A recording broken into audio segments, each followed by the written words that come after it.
Chilli potato বানানোর জন্য এখানে আমি 4টে আলু নিয়েছি, বড় সাইজের আলু। আলুগুলোকে আমি ভালো করে ছুলে নিয়েছি। এবারে এগুলোকে আমি কেটে নেব। আলুগুলোকে আমি জলের মধ্যে 2 বার ভালো করে ওয়াশ করে নেব। এবারে কড়াইয়ের মধ্যে আমি 1.5 গ্লাস মতো জল দিয়েছি।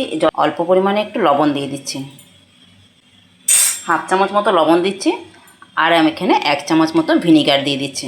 এবার আমি আলুগুলো এর মধ্যে দিয়ে গ্যাসের ফ্লেমটা আমি হাই রাখবো। আলু দেখুন আমার ভালোভাবে হয়ে গেছে, সিদ্ধ হয়ে গেছে। এবার আমি আলুর থেকে জল ঝরিয়ে এটাকে একদম পুরোপুরি ঠান্ডা করে নেব। আলু আমার দেখুন পুরোপুরি ঠান্ডা হয়ে গেছে। এবার এর মধ্যে আমি আর একটু স্বাদ অনুসারে লবণ দিয়ে দিচ্ছি। 2 চামচ এখানে কর্নফ্লাওয়ার দিচ্ছি, হাফ চামচ এখানে লঙ্কার গুঁড়ো দিচ্ছি, আর 1 চামচ চিলি অয়েল দিচ্ছি। এবার কড়াইয়ের মধ্যে আমি রিফাইন অয়েল দিয়েছি। তেলের মধ্যে এবার আলুগুলোকে বেশ ভালো করে একটু ভেজে নেব। আলুগুলো আমার সব ফ্রাই হয়ে গেছে। এবারে আমি এর যে চিলি পটেটো বানাবো তার যে সসটা, এবার আমি সসটা বানিয়ে নেব। আলুগুলো আমার ঠান্ডা হয়ে গেছে। আমি আবার এটাকে 2 বার একটু ফ্রাই করে নেব। গ্যাসের ফ্লেমটা আমি হাই রেখেছি। হাই ফ্লেমে আমি এটাকে 1 মিনিট মতন একটু ফ্রাই করে নেব।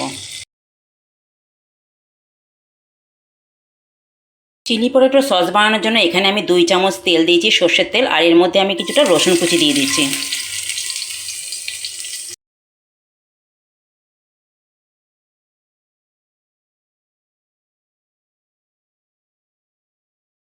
সবজিটা অনেকটা একটু ভাজা হয়ে গেছে। এবার এর মধ্যে যে আমি সসটা বানিয়ে রেখেছিলাম সেই সসটা এর মধ্যে দিয়ে দিচ্ছি। আর এখানে 1 চামচ মতন ভিনিগার দিয়ে দিচ্ছি।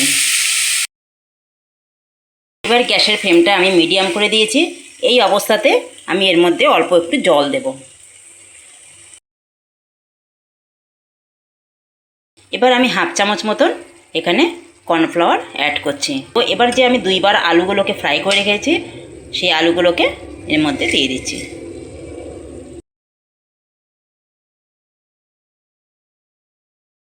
সসের সঙ্গে আলুটাকে বেশ ভালো করে আমি মিক্সড করে নিয়েছি। এবারে আমি কিছুটা সাদা তেল ওপর থেকে ছড়িয়ে দিচ্ছি। আমার চিলি পটেটো দেখুন রেডি। আপনারা এরকম বাড়িতে ট্রাই করে দেখবেন। আমার রেসিপিটা ভালো লাগলে একটা সাবস্ক্রাইব, লাইক করবেন।